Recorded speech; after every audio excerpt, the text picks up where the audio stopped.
47 सालों बाद फिर एक बार रूस चांद पर दस्तक देने जा रहा है। कभी अपने लूना 10 स्पेसक्राफ्ट के जरिए चांद तक पहले मैन मेड ऑब्जेक्ट को पहुंचाने वाला ये अभियान करीब 5 दशकों के इंतजार के बाद फिर से चांद के दीदार करने जा रहा है। इस बीच भारत का चंद्रयान 3 भी चांद के साउथ पोल पर लैंड करने के लिए बिल्कुल तैयार है। यूं तो रूस और भारत के बीच किसी भी तरह की कोई जंग या होड़ नहीं लगी है, लेकिन फिर भी संयोग ऐसे बने हैं कि धरती से करीब 3.5 लाख किलोमीटर दूर ये दो स्पेस पावर्स आमने सामने आने वाली हैं। अब देखना यह है कि पहले चांद पर कौन उतरता है, भारत का चंद्रयान 3 या फिर रूस का लूना 25। उतरने के बाद ये स्पेसक्राफ्ट्स अपने मिशन में कितने कामयाब हो पाते हैं। ऑब्वियसली दोनों ही मिशंस के सामने अपनी अपनी चुनौतियां होंगी। जहां भारत पिछली दफा मिले फेलियर से पार पाकर एक safe and sound landing perform करना चाहता है, वहीं रूस का लूना 25 अपने पुराने मिशन प्रोटोकॉल से हटकर कुछ पूरी तरह से नई अप्रोच को चुनने वाला है। ये पहली बार चांद के साउथ पोल पर लैंड करने की कोशिश करेंगे। ऐसे में इसरो के चंद्रयान 3 और रॉसकॉस्मोस के लूना 25 के बीच एक मुकाबला तो बनता है। आइए इन दोनों ही स्पेसक्राफ्ट्स का एक डिटेल्ड कंपैरेटिव एनालिसिस करते हैं और जानते हैं इन दोनों ही ल्यूनर मिशंस के सभी अहम पहलू।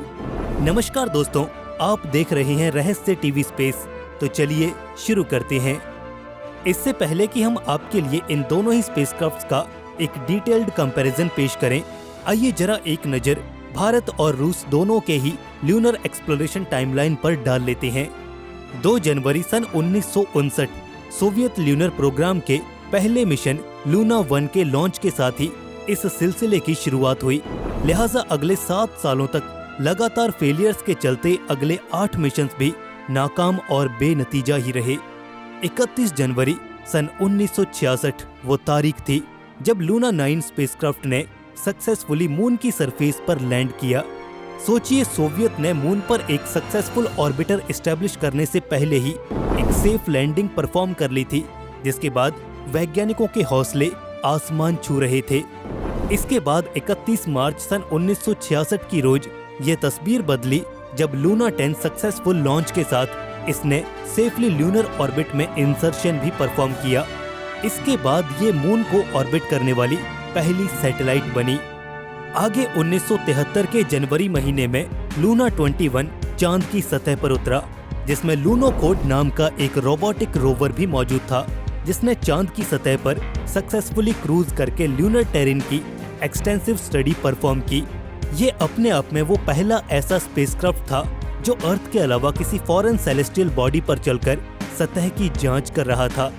मगर अफसोस, यहाँ तक आते आते सोवियत स्पेस एजेंसी का मनोबल पूरी तरह से चरमरा गया था। सन 1969 में अमेरिका के अपोलो मिशंस ने पूरी गेम को ही बदल कर रख दिया। हताशा से घिरा सोवियत यूनियन अपना बोरिया बिस्तरा समेट रहा था। भला उनके घोर प्रतिद्वंदी रहे अमेरिका ने चांद पर इंसानों को जो लैंड करवा दिया था। इसके बाद सोवियत ल्यूनर प्रोग्राम में एक स्लो डाउन आया और 9 अगस्त सन 1976 को लूना 24 के लॉन्च के साथ ही ये काफिला यहीं पर थम गया और अगले 47 सालों तक रूस ने चांद पर कोई मिशन अंजाम नहीं दिया। फाइनली अब यानी कि साल 2023 के अगस्त महीने में रूसी स्पेस एजेंसी चांद पर अपनी वापसी के लिए तैयार है। 10 अगस्त को लॉन्च हुआ लूना 25 उसी कमबैक का सबूत है। वहीं दूसरी ओर हम भारत के ल्यूनर एक्सप्लोरेशन की अब तक की जर्नी को देखें तो इसकी शुरुआत आज से करीब 15 साल पहले हुई थी, जब इसरो ने अपने पहले ल्यूनर मिशन चंद्रयान 1 को 22 अक्टूबर सन 2008 की रोज लॉन्च किया था, जो कि अगले 1 साल तक चला। इस दौरान स्पेसक्राफ्ट ने टेक्नोलॉजी डेमोन्स्ट्रेशन के साथ ही इसमें मौजूद इम्पैक्टर प्रोब का भी ड्रॉप डाउन किया और ढेर सारा वैल्यूएबल साइंटिफिक डेटा गैदर किया, जिसकी बदौलत आगे चलकर वहां पानी की खोज हो पाई और भारत ऐसा करने वाला दुनिया का पहला देश बना। इस मिशन की बम्पर सक्सेस को देखकर फर्दर साल 2019 में इसका फॉलो ऑन मिशन चंद्रयान 2 भी लॉन्च किया गया, मगर अफसोस कि उसका लैंडर चांद की सतह पर सेफली लैंड नहीं कर पाया और दुर्घटना का शिकार हो गया। लिहाजा उसका ऑर्बिटर आज भी चांद के इर्द गिर्द चक्कर काट रहा है और वो दुनिया के कुछ एडवांस और पावरफुल ल्यूनर कैमरास से भी लैस है। खैर, चंद्रयान 2 से मिली शिकस्त के बाद अब इसरो चंद्रयान 3 की कामयाबी का इंतजार कर रहा है। 14 जुलाई सन 2023 की रोज लॉन्च हुआ चंद्रयान 3 फिलहाल चांद की कक्षा में मौजूद है और अपनी ऑर्बिट को डिके करते हुए चांद के करीब जा रहा है। अब आइए इन दोनों ही मिशन चंद्रयान 3 और लूना 25 के बीच के अंतर को समझते हैं। चंद्रयान 3 भारतीय स्पेस एजेंसी इसरो का तीसरा ल्यूनर एक्सप्लोरेशन मिशन है, जिसे पूरी तरह से इंडिया ने ही अपनी इंडिजिनस टेक्नोलॉजी और हार्डवेयर की मदद से तैयार किया है। इस मिशन की कुल लागत 615 करोड़ रुपए या फिर $75 मिलियन है। इसे इसरो की देश भर में स्थित तमाम इंस्टॉलमेंट्स जैसे कि Vikram Sarabhai space centre, space application centre और फिजिकल रिसर्च लेबोरेटरी में तैयार किया गया है। इसके कंस्ट्रक्शन में प्राइवेट जाइंट L&T ने भी बहुत बड़ी भूमिका अदा की है। वहीं रूसी लूना 25 को रशियन स्पेस एजेंसी रॉसकॉस्मोस और लोवोश्किन ने मिलकर डिजाइन, डेवलप और मैन्युफैक्चर किया है। इस मिशन पर कुल मिलाकर $200 मिलियन का खर्च आया है। बात करें इस स्पेसक्राफ्ट के लॉन्च की, तो जहां एक तरफ चंद्रयान 3 को 14 जुलाई सन 2023 की रोज सतीश धवन स्पेस सेंटर श्रीहरिकोटा से लॉन्च किया गया, तो वहीं लूना 25 की लॉन्चिंग रिसेंटली 10 अगस्त को कजाकिस्तान के बाइकोनोर कॉस्मोड्रोम से लॉन्च किया गया। 3900 किलो वजनी चंद्रयान 3 की लॉन्चिंग के लिए इसरो ने अपने हैवीएस्ट लॉन्च व्हीकल LVM-3 का इस्तेमाल किया। वहीं लूना 25 की लॉन्चिंग में सोयूज रॉकेट का इस्तेमाल किया गया। 1750 किलोग्राम के लॉन्च मास के साथ इस लैंडर ने एक ट्रेजेक्ट्री को फॉलो करते हुए चांद का रुख किया है। बात करें अगर इन दोनों ही स्पेसक्राफ्ट्स की कॉन्फ़िगरेशन पर, तो इसरो का चंद्रयान 3 मेजर कंपोनेंट्स या फिर यूं कहें कि मॉड्यूल से मिलकर बना है। इसमें लैंडर मॉड्यूल, प्रपल्शन मॉड्यूल और एक रोवर मॉड्यूल शामिल है। On the other hand Luna 25 एक लैंडर ओनली मिशन है। इसमें एक लैंडर मॉड्यूल और ऑब्वियसली एक प्रपल्शन मॉड्यूल मौजूद है। इसमें चंद्रयान की तरह कोई रोबोटिक रोवर मौजूद नहीं है जो कि चांद की सतह पर चहलकदमी करके खोजबीन कर सके।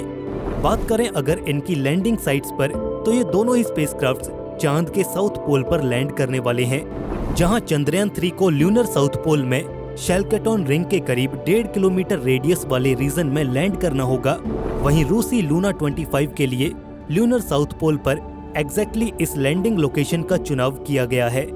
इन स्पेसक्राफ्ट्स की लैंडिंग के लिए विशेषकर इन लोकेशंस को चुनने के पीछे एक बड़ी वजह है यहाँ पर प्राकृतिक संसाधनों और मिनरोलॉजी को समझना। धरती पर सुपर रेयर हीलियम-3 के असीम भंडार होने की संभावना है। यहाँ चांद पर सुपर रेयर हीलियम-3 के असीम भंडार होने की संभावना है। ऐसे में इस इलाके की जांच करके भविष्य में आने वाले भावी मिशंस के लिए भी एक बुनियाद तैयार की जाएगी। ये छोटी कोशिशें आने वाले कल के बड़े मंसूबों को पूरा करने में कारगर साबित होंगी। ल्यूनर कॉलोनाइजेशन और माइनिंग जैसे बेहद बड़े बड़े प्रोजेक्ट्स को हासिल करने के लिए ये शुरुआती फेजेस हैं। इस कड़ी में चांद के इस इलाके की जियोग्राफी और केमिस्ट्री को समझना बेहद ज्यादा जरूरी है, जिन्हें ये मिशंस बखूबी अंजाम देंगे। बात करें अगर इन स्पेसक्राफ्ट के साइंटिफिक सूट की, तो इसरो का Chandrayaan 3 in total 6 highly sophisticated और एडवांस साइंटिफिक पेलोड से लैस है, जिनमें से एक इसके प्रपल्शन मॉड्यूल, 2 रोवर मॉड्यूल और 3 लैंडर मॉड्यूल में मौजूद होंगे। चांद की सतह से 100 किलोमीटर ऊपर ऑर्बिट कर रहा प्रपल्शन मॉड्यूल शेप यानी कि स्पेक्ट्रोपोलैरिमेट्री ऑफ हैबिटेबल प्लेनेट अर्थ नाम के एक साइंटिफिक पेलोड से लैस है, जो कि अर्थ का स्पेक्ट्रा कैप्चर करने एक्सोप्लैनेटरी रिसर्च के लिए नई संभावनाओं के दरवाजे खोलेगा।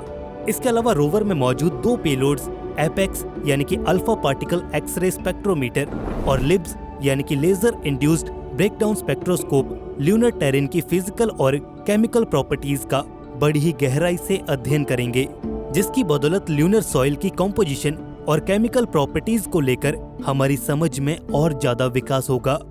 इस सब के अतिरिक्त लैंडर में लगे चेस्टी यानी कि सरफेस थर्मोफिजिकल एक्सपेरिमेंट और इल्सा यानी कि instrument for lunar seismic activity चांद के फिजिकल एस्पेक्ट्स को स्टडी करने में हेल्प करेंगे। इसके अंतर्गत चांद पर थर्मोडायनेमिकल, सिज्मोलॉजिकल और जियोमॉर्फोलॉजिकल स्टडीज कंडक्ट करी जाएंगी, जिसके चलते हमें भविष्य में ढेरों चौंकाने वाले फैक्ट्स जानने को मिल सकते हैं। जहां तक बात रही लूना 25 की, तो ये स्पेसक्राफ्ट भी एक 30 किलो वजनी साइंटिफिक इंस्ट्रूमेंट और पेलोड फेयरी से लैस है। इस लैंडर में कुल 8 साइंटिफिक पेलोड्स मौजूद हैं, जिनका विवरण कुछ इस प्रकार है। नंबर 1, एड्रॉन LR, जो कि ल्यूनर सरफेस पर एक्टिव न्यूट्रॉन और गामा रे एनालिसिस करेगा। नंबर 2, एरीज L, ये चांद के एक्सोस्फीयर में प्लाज्मा की मौजूदगी का पता लगाएगा। Number 3, plasma LR, laser mass spectrometer. Number 4, LIS-TV RPM, एक ऐसा विशेष इंफ्रारेड स्पेक्ट्रोमेट्री जिसकी मदद से चांद की सतह पर मिनरल्स की डिटेल्ड इमेजिंग और मैपिंग की जाएगी। नंबर 5, PML, इसकी सहायता से ल्यूनर एनवायरनमेंट में डस्ट और माइक्रो मेटेराइट्स की मौजूदगी का पता लगाया जाएगा। नंबर 6, थर्मो L, चांद की ऊपरी सतह पर थर्मल प्रॉपर्टीज की ट्रैकिंग और मेजरमेंट्स के लिए इसे यूज किया जाएगा। नंबर 7, STS-L, ल्यूनर सरफेस पर लो एंगल में हाई रेजोल्यूशन पैनोरामिक शॉट्स लेने और लोकल इमेजिंग में काम आने वाला हाई डेप्थ फोटो सेंसर है ये। और lastly number 8, laser retro reflector, एक ऐसा एक्सपेरिमेंटल डिवाइस जिसकी मदद से रियल टाइम में ल्यूनर एलिवेशन और डिस्टेंसेस को मेजर किया जा सकता है। वाकई इन दोनों ही स्पेसक्राफ्ट के रिसर्च टूल्स कमाल के हैं। और आखिर में बात करें अगर इन मिशन की ड्यूरेशन की, तो जहां एक और इंडिया का चंद्रयान 3 महज एक ल्यूनर डे यानी कि धरती के करीब 14 दिनों तक ही लास्ट करने वाला है, वहीं दूसरी ओर रूस का लूना 25 अपने अभियान को करीब आने वाले 1 साल यानी कि 365 अर्थ डेज को एक्टिव रखने वाला है, जो चंद्रयान की अपेक्षा काफी ज्यादा है। तो ये था भारत के चंद्रयान 3 और रूस के लूना 25 मिशन का एक कंपैरेटिव एनालिसिस। दोस्तों, आपको क्या लगता है कौन सा स्पेसक्राफ्ट ज्यादा बेहतर है? अपनी राय हमें कमेंट सेक्शन में बताना ना भूलें। अगर आपको ये वीडियो पसंद आया तो इसे लाइक और दोस्तों में शेयर जरूर करें और अंतरिक्ष विज्ञान और खगोल विज्ञान से जुड़े ऐसे ही सभी अपडेट्स पाते रहने के लिए हमारे चैनल रहस्य टीवी स्पेस को जरूर से सब्सक्राइब करें। धन्यवाद।